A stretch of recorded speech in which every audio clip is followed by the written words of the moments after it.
Bonjour, mon nom est Ariel Cohen, je dirige le service de cardiologie de l'hôpital Saint-Antoine-Tenon, Sorbonne Université.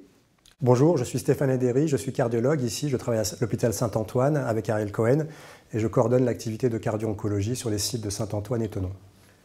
Alors Stéphane, d'où vient cet engouement pour cette discipline plus qu'émergente, la cardio-oncologie? La cardio-oncologie, ça a probablement commencé il y a une dizaine d'années par l'évaluation de la toxicité cardiaque des anthracyclines à travers de multiples travaux des équipes italiennes qui décrivaient ou tentaient de décrire la toxicité des anthracyclines.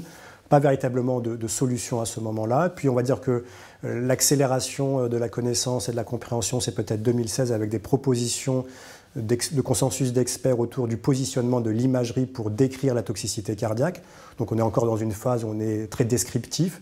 Et puis la véritable naissance de la spécialité, c'est août 2022, avec la publication des recommandations européennes, qui là vont beaucoup plus loin. Certes, on continue à décrire la toxicité cardiaque des anthracyclines, mais on étend le champ des connaissances avec tout ce qui a été produit par la recherche et la compréhension. Donc on décrit les 3 phases de la prise en charge de ces patients, en amont de la toxicité, par l'évaluation rigoureuse de ces patients et la gestion des facteurs de risque. On continue à parler de la gestion de la toxicité cardiaque, pas uniquement des anthracyclines, mais aussi des nouvelles chimiothérapies qui ont été mises sur le marché depuis, les thérapies ciblées et les immunothérapies, et puis un focus très important sur la gestion des toxicités au-delà de la phase de prise en charge de ces patients atteints de cancer qui schématiquement va durer 5 ans.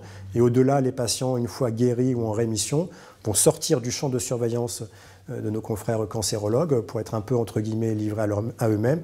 Mais ils peuvent développer à ce moment-là des toxicités cardiaques en lien ou non avec les chimiothérapies qu'ils ont reçues, s'il y a une toxicité retardée par exemple, ou bien en lien avec les facteurs de risque cardiovasculaire qu'ils avaient pendant la chimiothérapie et qui vont peut-être se développer au-delà de l'administration de la chimiothérapie.